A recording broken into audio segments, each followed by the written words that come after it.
अस्सलाम वालेकुम, मैं हूँ किरण और आप देख रहे हैं kitchen with Kiran YouTube channel. आज मैं आपके साथ शेयर करने जा रही हूँ फ्रूट कस्टर्ड, जिसको बनाने के लिए सबसे पहले क्या चाहिए। कस्टर्ड तैयार करने के लिए सबसे पहले मैंने दूध लिया है 2 किलो। इसको मैंने अच्छी तरह से उबाल लिया है। अब देखिए येलो कस्टर्ड लिया है मैंने 1 पैकेट। अब मैं क्या करूँगी, इसमें थोड़ा सा पानी शामिल करके मैं इसको अच्छी तरह से मिक्स कर लूँगी। दूध को देखिए मैंने अच्छा सा गर्म कर लिया था, उबाला दिलवा दिया था। अब मैं इसमें अपना कस्टर्ड शामिल कर दूँगी।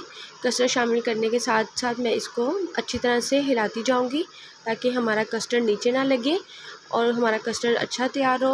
और इसमें मैं साथ ही में इसमें 4 टेबलस्पून शुगर भी ऐड कर रही हूँ। आपने कस्टर्ड को अच्छी तरह से तब पकाना है जब तक ये गाढ़ा ना हो जाए।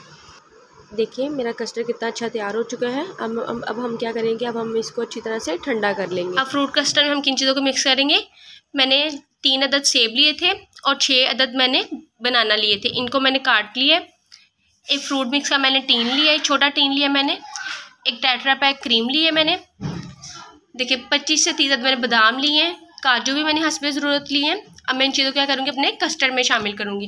कि हमारा कस्टर्ड कितना अच्छा ठंडा हो गया। मैं इसमें अपनी क्रीम शामिल कर रही हूँ, डाल दूँ फ्रूट कॉटेज, साथ में अपने इसमें फ्रूट्स मिक्स कर दूँगी इसको, और साथ ही मैं इसके शामिल कर रही हूँ अपने ड्राई फ्रूट्स भी। इस अच्छी तरह इसको डाल के हम अच्छा सा मिक्स कर लेंगे। अच्छी तरह से मिक्स करना ताकि हमारी सारी चीज़ें अच्छी सी भी में मिक्स हो जाए।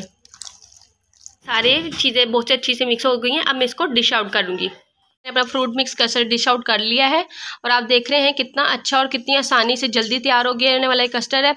तो अगर आपको मेरी रेसिपी अच्छी लगी हो तो मुझे लाइक करना, शेयर करना और सब्सक्राइब करना मत भूलिएगा, और बेल आइकन के बटन पर भी क्लिक करना मत भूलिएगा। फिर मिलूंगी अपनी अगली रेसिपी के साथ। अल्लाह हाफिज़।